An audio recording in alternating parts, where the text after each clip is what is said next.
कोलकाता, एक ऐसा शहर जहां हर गली में आस्था की खुशबू है और हर पुरानी इमारत की नींव में कोई न कोई पाप दफन है। आज की कहानी Saint Mary Sacred Heart Church की है, जहां प्रार्थनाओं के बीच एक ऐसी चीख गूंजी जिसे आज तक ईश्वर ने भी अनसुना कर दिया। ये कहानी है एक लड़की की जिसे मां बनने से पहले ही कब्र में सुला दिया गया।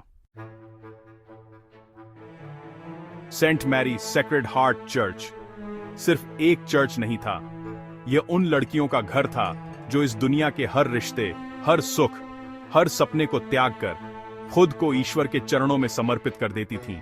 यहां नन बनने की ट्रेनिंग दी जाती थी।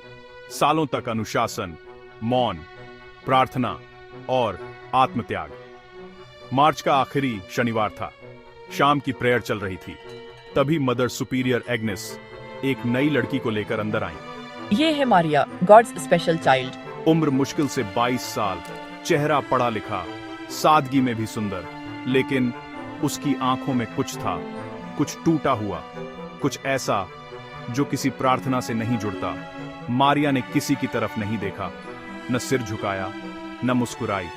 जैसे ही इंट्रोडक्शन खत्म हुआ, वह बिना कुछ बोले सीधे अपने कमरे की ओर चली गई। तुमने नोटिस किया? कुछ अजीब थी वो। लेकिन रूमा की नजरें मारिया के चेहरे से हट ही नहीं रही थीं। अगली सुबह प्रार्थना के समय रूमा ने कुछ महसूस किया। मारिया सबसे पीछे खड़ी थी, लेकिन वह प्रेयर नहीं कर रही थी। उसके होंठ हिल रहे थे, पर शब्द प्रार्थना के नहीं थे। रूमा धीरे धीरे पास गई और तभी उसके पूरे शरीर में सिहरन दौड़ गई। मारिया एक नहीं, 2 आवाजों में बड़बड़ा रही थी। एक किसी औरत की, दूसरी किसी गुस्से से भरे आदमी की। कुछ बहुत गलत है। उस रात जब सब सो चुके थे, रूमा मारिया के कमरे की खिड़की तक पहुंची। उसने झांका और जो देखा वह जिंदगी भर भूल नहीं पाई।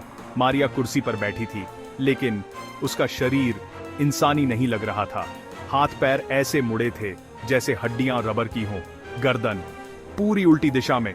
और अचानक मारिया ने सिर घुमाया। उसका चेहरा काला, आंखों के चारों ओर गहरे गड्ढे और दांत जैसे जलता हुआ कोयला। रूमा चीख पड़ी। चीख सुनकर सब दौड़े।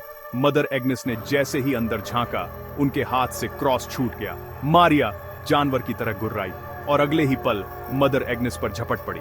उसने उनके हाथ का मांस दांतों से नोच लिया। खून प्रेयर हॉल की जमीन पर फैल गया।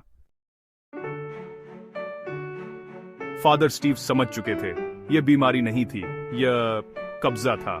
होली वाटर मारिया के शरीर को छूते ही उसकी चमड़ी जलने लगी, छाले जैसे तेजाब पड़ा हो। शुक्रवार की रात फादर एडमंड ने अंतिम एक्सॉर्सिज्म शुरू किया। मोमबत्तियां, क्रॉस, मंत्र, और तभी मदर एग्नेस की आवाज। रुक जाओ, मैं सब बताती हूँ। सच सामने आया। मारिया गर्भवती थी, बच्चा जिंदा दफनाया गया था और उसकी आत्मा अब न्याय मांग रही थी।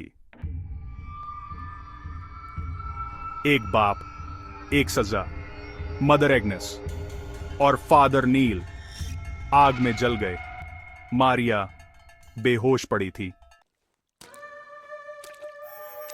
चर्च बंद हो गया, लेकिन कहते हैं आज भी अगर रात को उस इमारत के पास से गुजरो तो एक बच्चे के रोने की आवाज आती है, क्योंकि ईश्वर माफ कर सकता है, लेकिन मासूम आत्माएं नहीं।